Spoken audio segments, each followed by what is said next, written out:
cómo prepararnos. Hanukkah empieza el 28 de noviembre. Estamos en 27, o sea que 28 es mañana, a la nochecita, ya empieza Hanukkah.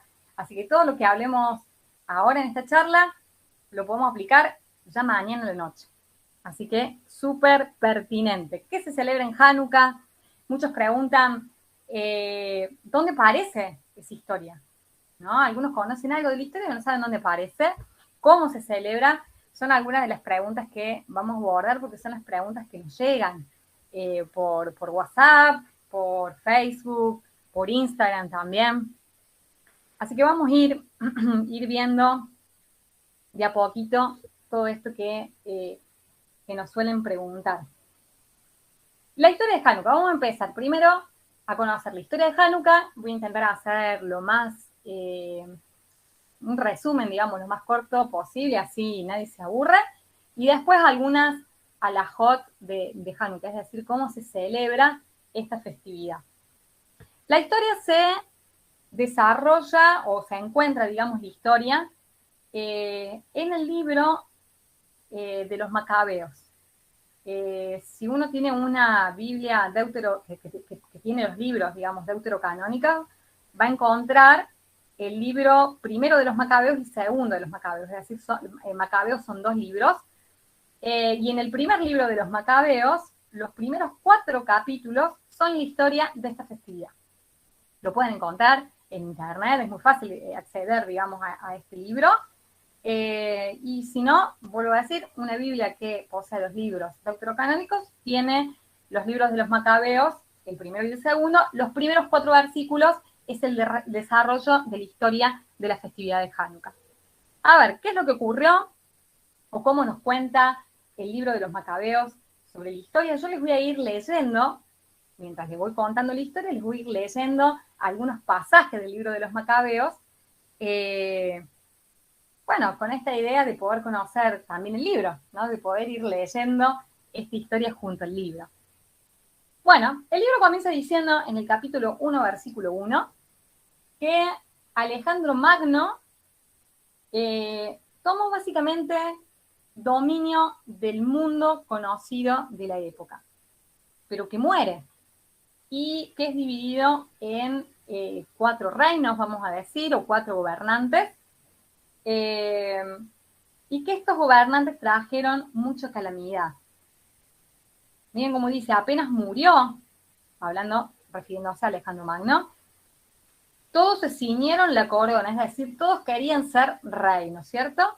Y sus hijos lo sucedieron durante muchos años, llenando la tierra de calamidad. Es decir, la tierra, después va a explicar que se divide en 4, es decir, en 4 gobiernos o 4 gobernantes. Y ahí surge la figura de Antíoco Epífanes, que es quien gobierna esta zona donde también está integrada Israel, ¿no? Y miren lo que dice, porque es muy fuerte, en el versículo 11. Yo les voy tirando los versículos por si después ustedes quieren buscarlo, ¿no es cierto? Fue entonces cuando apareció en Israel un grupo de renegados. Cuando habla de renegados, no se refiere a renegados con Antíoco Epífanes, sino contra la Torá, ¿no? Un grupo de renegados que sedujeron a muchos, es decir, tenían el poder de manipular, ¿no es cierto?, con sus palabras, y que les decían, hagamos alianzas con las naciones vecinas, porque desde que nos separamos de ellas, nos han sobrevenido muchos males. Es decir, hicieron asimilarse a las otras naciones. Y a esto se refiere que quisieron asimilarse a la cultura griega. Ya vamos a ver cómo le fue, ¿no? No le fue para nada bien esta idea de hacer alianzas con Antíoco Epífanes y con la cultura griega. Entonces, en Israel ocurren cosas que ya empiezan a verse muy raras, muy raras. Dice que en Jerusalén se construyeron gimnasios y que la gente hacía deporte desnuda, así como los griegos, e intentaban tapar la marca del Brit Milá, la marca de la circuncisión, intentaban que no se notara, y termina diciendo, y renegaron de la Torá y se unieron a los paganos y se entregaron a toda clase de maldades. Miren lo que hicieron para supuestamente tener una mejor vida, ¿no? Pero vamos a ver que le fue muy mal porque el rey, en vez de ver, el rey, bueno, sí, el rey, el gobernante Antíoco Epífanes, en vez de no sé, de beneficiarlos por esto, por el contrario, se hizo leyes durísimas contra el pueblo de Israel. A todo esto, y esto es digno de aclarar, que no es que un grupo de rebeldes solamente convenció a muchos, sino que este grupo de rebeldes consultó al Cohen Gadol a ver si tenían que hacer, si era una buena idea. Y miren lo que dice, porque te conmociona leerlo. Dice que fueron a ver al Cohen y les dio autorización para seguir la costumbre de los paganos. Qué bárbaro, ¿no? El Cohen diciendo, nos asimilamos a los griegos en sus costumbres, sin señut, sin brit milá, con tal de que podamos pasarla mejor. Pero ocurrió todo lo contrario. Dice que Antíoco Epífanes hizo un decreto. Primero incendió la ciudad, mató muchísima gente, es decir, entró a Israel y también a Jerusalén. De hecho, el título es La ocupación de Jerusalén. Entra a Jerusalén, incendia, destruye todo, y envía y promulga esta ley que todo el reino forme un solo pueblo y que renuncie a sus propias costumbres. Así que, lejos de hacerse amigos, lejos de la decisión de estos rebeldes acercarse a la benevolencia de este gobernador, todo lo contrario, vino el gobernador, sitió la ciudad, la incendió, mató gente y además ahora obligó a todos a dejar sus costumbres. Miren lo que dice, los holocaustos y libaciones debían suprimirse en el santuario. Esto lo estoy leyendo tal cual dice el texto de Macabeos. Los Shabbat y las fiestas debían ser profanados, es decir, no se podía descansar ni se podía celebrar. Se sacrificaban cerdo y otros animales impuros. Cuando se dice se sacrificaba cerdo y otros animales impuros, estamos hablando del mismo templo en Jerusalén, pero además obligó que se hicieran altares en otros lugares fuera de Jerusalén a otros dioses y además sacrificando animales impuros. Los niños no podían ser circuncidados, olvidando así la Torá y cambiando todas las prácticas. Cuando habla de todas las prácticas, dice cambiando toda la alhaja. Toda la alhaja debía ser cambiada, no practicada, y el que no obrara de esta manera, esto por decreto, ¿no es cierto?, debía morir. Y puso además inspectores por todo el pueblo. Es decir, no solamente que hizo este decreto, sino que además uno se sentía vigilado, ¿no? No podía hacer nada. Básicamente como en el tiempo de la Inquisición, sino que dentro de Israel. ¡Wow! Muy fuerte, muy fuerte. Pero Epífanes no contaba con una familia del pueblo de Israel, que era del linaje también de los Kohanim, que es la familia de Matitiahu, o en español también se le llama Matatías, que tenía 5 hijos. 5 hijos. Uno era Juan, que le llamaban Gadi, Shimón, que le llamaban Tasí, Judá, llamado Macabeo, ¿no?, el que conocemos, Eleazar, llamado Abarán, y Jonatán, llamado Afuz. No sé por qué le dicen, por qué están los dos nombres, pero tengo entendido, esto habría que consultarlo con Wikipedia también, ¿no? Pero creo que se le dice el sobrenombre porque es el nombre como más griego, el nombre, como estaba prohibido usar los nombres hebreos, entonces se pusieron como seudónimos. Y entonces le piden a Matatías, a Matillahu, que que ofrenda, que sacrifique en un altar dentro de la ciudad de Moim un sacrificio pagano.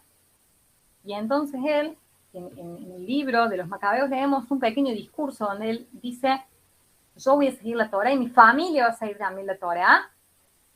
Y cuando él termina ese discurso, ve que un judío se levanta para hacer ese sacrificio y él se enoja tanto que lo mata al judío y además mata a toda la delegación de Antíoco Epífanes. Miren, dice: cuando acabó de pronunciar estas palabras, es decir, el discurso del cual yo les hablo, un judío se adelantó a la vista de todos para ofrecer el sacrificio sobre el altar de Modín conforme al decreto del rey. Es decir, él dijo que no y otro judío estuvo dispuesto a hacerlo.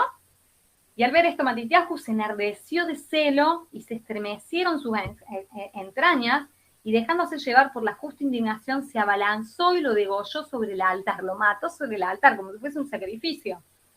Y ahí mismo mató al delegado real que obligaba a ofrecer los sacrificios y destruyó el altar también, y así manifestó su celo por la Torá, como lo había hecho Pinjas con Simri, hijo de Salú. ¿Se acuerdan la parashá de Pinjas, no?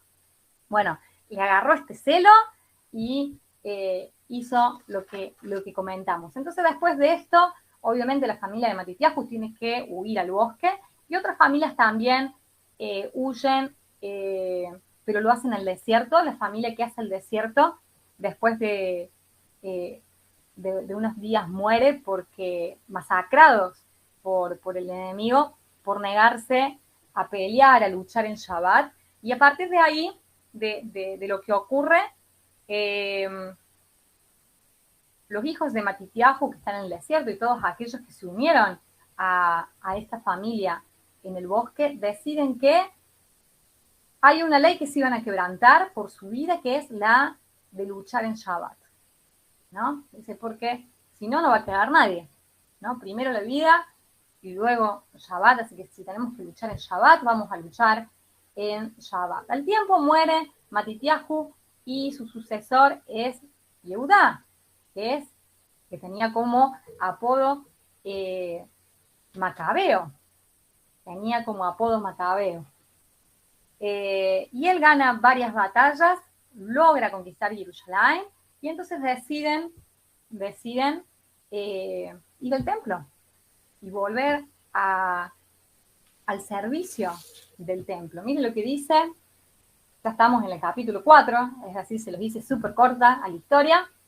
Dice: Judá y sus hermanos dijeron: nuestros enemigos han sido aplastados, tú vamos a purificar el santuario y a celebrar su dedicación. Y cuando llegan al templo, ven que todo es un balagam, es decir, un desastre, y entonces empiezan a llorar y hacen duelo, pero el duelo tiene un tiempo y empiezan entonces a limpiarlo, a construir nuevamente el santuario y a construir también los objetos sagrados, porque los griegos se habían llevado todos los objetos, se habían llevado todo lo que era de oro, el incensario, se habían llevado la menorá, se habían llevado absolutamente todo. De hecho, en el libro te comenta específicamente también los elementos que se llevaron, las copas. ¿Por qué? Porque todo lo que era de oro se llevaron, arrasaron, digamos, con el templo. Entonces tuvieron que, además de reconstruir el templo, reconstruir todos los objetos sagrados.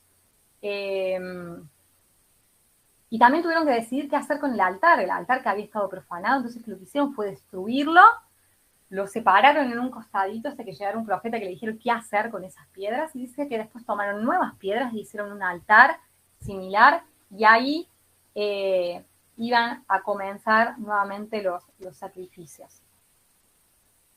Es el día 25 de Kislev, es decir, el día que empieza Hanukkah, cuando se hace la reinauguración. Se hace la dedicación, digamos, nuevamente del templo. Y de ahí viene la palabra Hanukkah, que es reinaugurar o dedicar, ¿no? Por eso la fiesta de la dedicación se le llama. Ese día comienzan nuevamente a hacer el servicio de los holocaustos y de las libaciones. El capítulo 4 termina diciendo: y Judá, junto a sus hermanos y la asamblea de Israel, determinó que cada año, a su debido tiempo y durante 8 días, a partir del 25 de Kislev, se celebrara con júbilo y regocijo el aniversario por la dedicación del altar. Fíjense en lo importante del altar. ¿Por qué habla esto del altar? Porque fue un 25 de Kislev que el altar fue profanado. Y fue un 25 de Kislev que el altar fue nuevamente dedicado a Hashem como correspondía. Por eso no dice el aniversario de la dedicación del Bet HaMikdash, o del templo, o del santuario, sino que dice la dedicación del altar. La dedicación del altar. Entonces, esta es la historia básicamente de Hanukkah. Ahora la pregunta que uno se podría decir: ¿dónde se encuentra el tema de las velas? No se encuentra en el libro. Bueno, eso se encuentra en el Talmud, en el Tratado de Shabbat, el folio 21b, dice, los voy a leer: cuando los griegos entraron al santuario, profanaron todos los aceites. Fíjense que no dejaron nada sin profanar, hasta los aceites habían profanado. Y cuando los asmoneos los vencieron, revisaron y solo encontraron un jarrito de aceite guardado con el sello del Kohen Gadol. Es decir, un jarrito de aceite que no se había profanado. Un jarrito duraba para una noche de las 7 velas de los 7 fuegos, digamos, del candelabro. Su contenido alcanzaba para una sola noche, pero se produjo un milagro y pudieron encender de él durante 8 días. ¿Por qué esto es importante durante 8 días? Porque para hacer nuevo aceite se necesitan 8 días. Entonces ellos pudieron encender las velas de la menorá del templo, del candelabro del templo, y al mismo tiempo pudieron en esos 8 días generar un nuevo aceite para que estas velas, que no se debían nunca apagar, es decir, constantemente se debía alimentar el aceite de esa menorá, pudiera continuar así como estaba ordenado en la Torah. Bueno, básicamente esto es lo que ocurrió, lo que nos cuenta el libro primero de Macabeos, sobre las guerras que tuvieron, que enfrentó Israel a través de una familia, ¿no? Una familia consagrada a Hashem, que no podía soportar, que tenía celo de lo que estaba ocurriendo en el templo, y que fue ese celo el que los motivó y el que permaneció, digamos, con esa fortaleza hasta poder recuperar lo que deseaban, ¿no? Y que no deseaban sus casas que habían dejado, sino que lo que deseaban era el servicio del templo, el estudio de la Torá y la consagración del Shabbat y de todos los preceptos que nos unen a Hashem. ¿Cómo me preparo para Hanukkah? Bueno, esta es la historia de Hanukkah, esto es lo que celebramos en Hanukkah. Ahora, ¿cómo nos preparamos?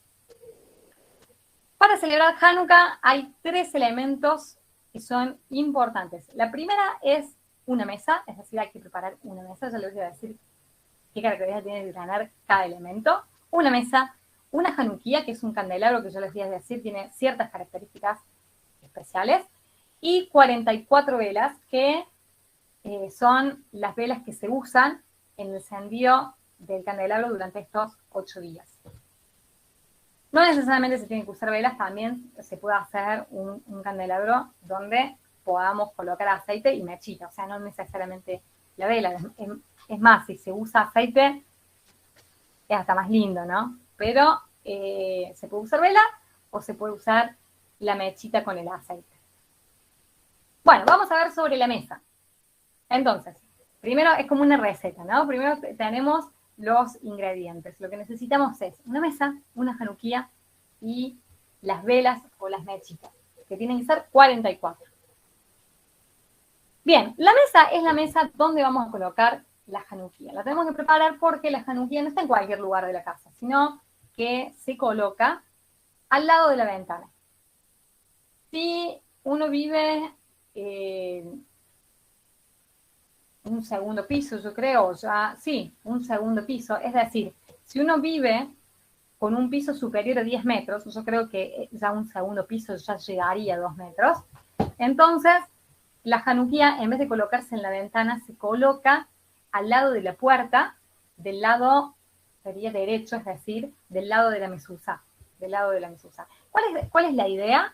La idea es que sea un día de orgullo judío, es decir, que de afuera puedan ver el candelabro encendido.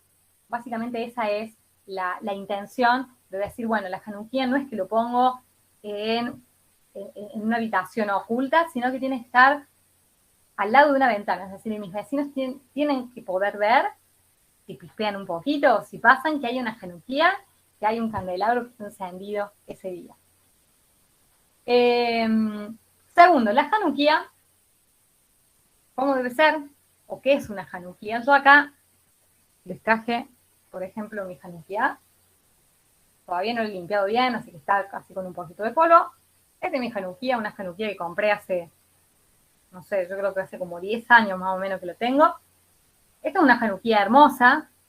En este momento, en su momento, como el dólar estaba, creo, 1,4 o así, no me salió, la verdad, muy cara, aunque tenía un buen precio, pero no me salió muy cara. Hoy debe estar media carita esta Hanukkía. Pero hay otros tipos de Hanukkía un poquito más económicos. Por ejemplo, miren, esta es una Hanukkía que es la Hanukkía de la Sari, que es una Hanukkía de lata. Es una Hanukkía que hoy puede estar saliendo 600 pesos, tal vez un poquito más, un poquito menos. Es la Hanukkía de la Sari.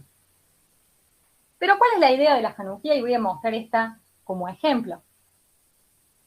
Tiene que tener 8 lugares para las velitas y un lugar distinto, separado, y si es posible un poquito más alto, para la vela que enciende al resto. Le llaman vela piloto o en hebreo se le llama shamash, que es la vela ciervo, es decir, la vela que va a servir al resto de las velitas. Fíjense en este caso, en esta Hanukkía que tengo, fíjense que no es un candelabro común. Tiene para colocar 8 velas y en el medio y un poquito más alta se encuentra la vela para el shamash o vela piloto, que se llama.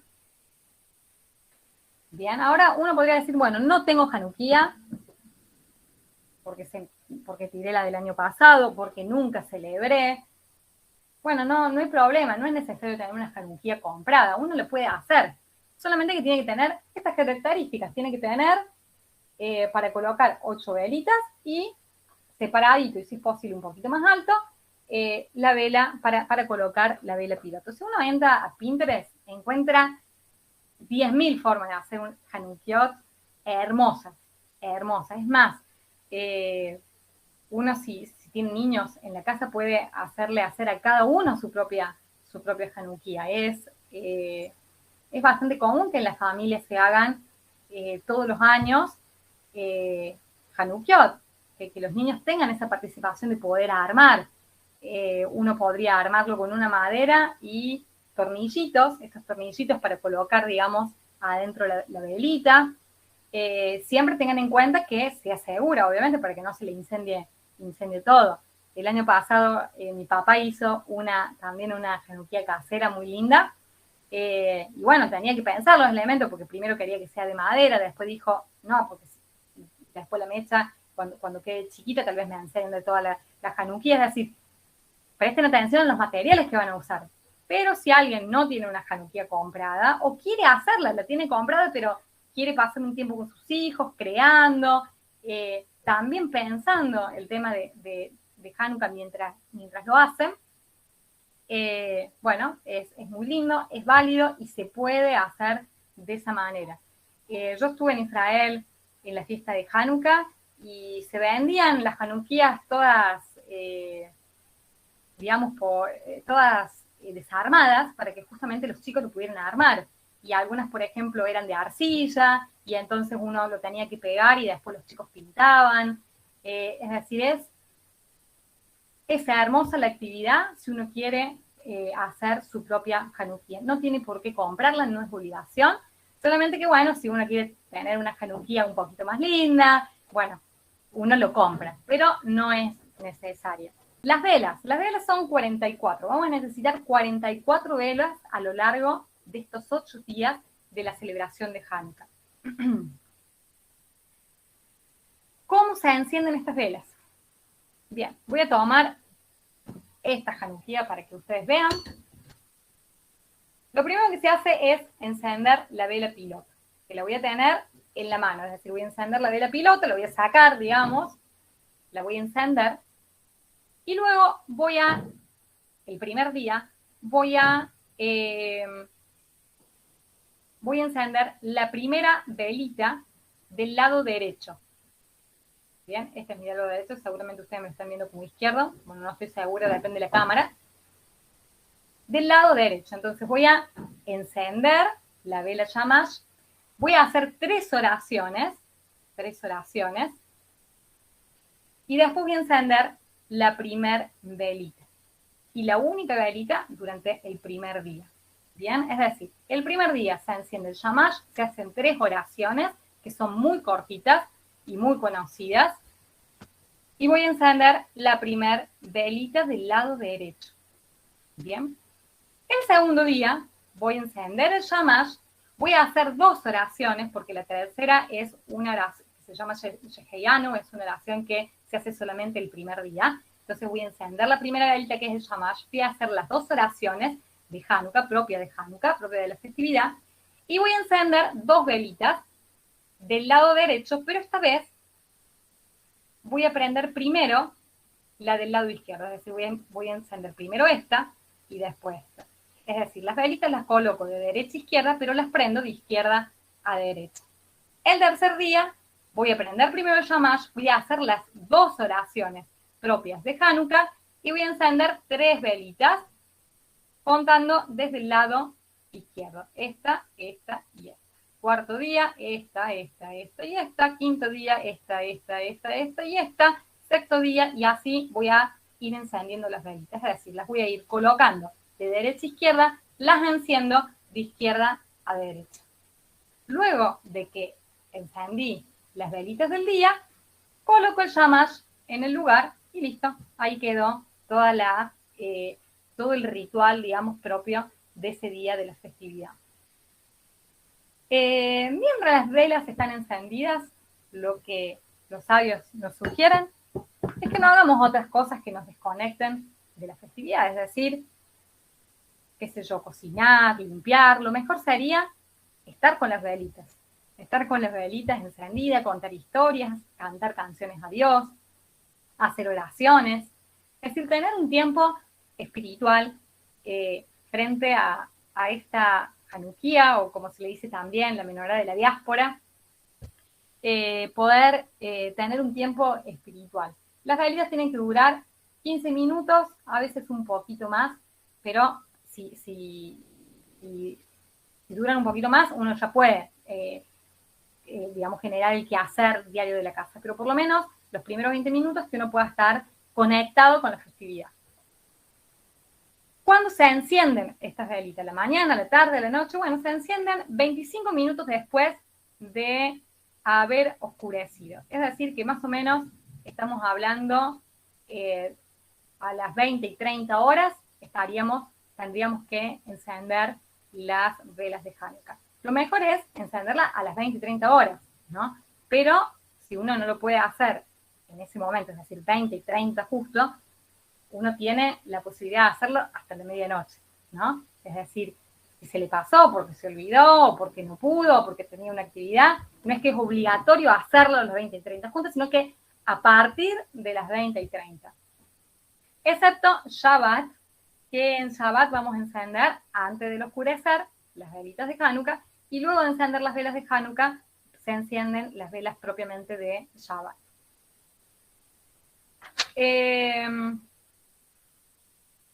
Algo que siempre me preguntan, ¿qué pasa si alguna vela se apaga?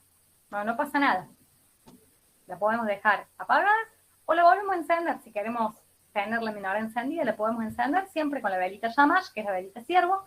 Con esa velita se enciende la velita que se haya apagado, excepto obviamente el Shabbat, que una vez que encendemos la vela de Shabbat ya no podemos encender fuego ni tampoco manipular fuego. Entonces, excepto Shabbat, si se apagó alguna velita, se puede prender. ¿Quién debe prenderlas o pueden prenderlas? Pueden prenderla los hombres o las mujeres. Los niños no prenden las velitas de Shabbat, primero porque no es una mitzvah propiamente de los menores, segundo porque es medio peligroso que los niños toquen fuego. Sí, lo que pueden hacer es encender el shamash, los niños, y después con el shamash que ellos se encienden, nosotros, los adultos, poder encender el resto de las velitas. Dice el Talmud en el Tratado de Shabbat, el precepto de la vela de Hanukkah es para el hombre y la familia. Y esto es importante porque si uno va a la comunidad a encender la vela de Hanukkah, nos dice la halajá que después al volver a su casa tienen que encender con su familia las velas de Hanukkah. Emilio me dice, antes de terminar, ¿puedo explicar? Sí, después lo explico de nuevo. Sí, no hay problema. Algunos estilan encender una vela para cada miembro de la familia. ¡Wow! Es decir, que cada uno tenga su Hanukkah. En mi casa generalmente tenemos la Hanukkah linda y la Hanukkah, en este caso de Sarita, que es la única que puede participar. El bebé, no le vamos a encender una Hanukkah al bebé, pero cuando él crezca ya también el bebé, Davidito, va a tener su propia Hanukkah. Esto es para hacer participar a todos. La escuela de Shammai dice, en el primer día de la fiesta se encienden 8 velitas y luego se va decreciendo. En la escuela de Shammai ellos encendían todo el primer día y el segundo día encendían 7 velas y el tercer día encendían 6 velas y el cuarto día encendían 5 velas y así iban decreciendo en velas. La escuela de Hillel replica el primer día una velita y luego se va aumentando, así como lo expliqué recién. El primer día una velita, el segundo día 2 velitas, el tercer día 3 velitas y así. Bien, los sabios discutieron el motivo de ambas posiciones. Es decir, había un grupo de rabinos, una escuela rabínica, que encendía primero todas y después decrecía a medida que iba pasando los días, y Shamash al revés, iba aumentando. Dijeron, el motivo de Shammai está tomado de la fiesta de Sukkot, en el cual los sacrificios van decreciendo día a día. Recuerden que en Sukkot hay muchos sacrificios al principio y después todos los días se va sacando uno de los carneritos, ¿no es cierto? Hasta llegar, si no me equivoco, a 1. Hillel dice que las cosas de la santidad, la razón de Hillel, que las cosas de la santidad hay que aumentar y no disminuir. En cosas de santidad no se decrece, sino que se aumenta y por lo tanto se estableció actuar de acuerdo a Hillel. Otras costumbres de Hanukkah. Esto es la mitzvah en sí de Hanukkah y ahora voy a hablar de así, solamente como tirar algunas otras costumbres. Hanukkah tiene muchas costumbres porque obviamente hace muchos años que el pueblo de Israel la celebra, así que hay costumbres según el tiempo, según el lugar donde estuvieron en la diáspora también el pueblo de Israel. La costumbre de dar en sedacá, la costumbre de jugar el sebibón, la costumbre de comer subzaniot, que es un dulce, ¿no es cierto?, que se hace, que es como una facturita, digamos, que se hace frita. No se asiste al cementerio y no es Shabbat, es decir, uno no es que tiene alguna prohibición del hacer, sino que es un día común. La única diferencia es que a la noche se enciende la Hanukkah. ¿Y cómo lo vamos a celebrar en la comunidad? Bueno, acá anoten cómo lo vamos a celebrar. El día viernes, obviamente que en la comunidad, que siempre se encienden las velas de Shabbat, vamos antes de las velas de Shabbat, vamos a encender la Hanukkah. Generalmente las velas de Shabbat, las velas de Shabbat cuando van llegando ya están encendidas, pero en este caso, el día viernes a las 20 horas, primero vamos a encender todos juntos las velas, la Hanukkah, y después todos juntos las velas de Shabbat. El día sábado vamos a tener un especial acá en Meet. Vamos a hacer un especial de Hanukkah también para conmemorar, para recordar a través de juegos, de un programa distinto. Es decir, no va a haber una charla como la que tenemos ahora, sino que va a haber un programa un poco más dinámico.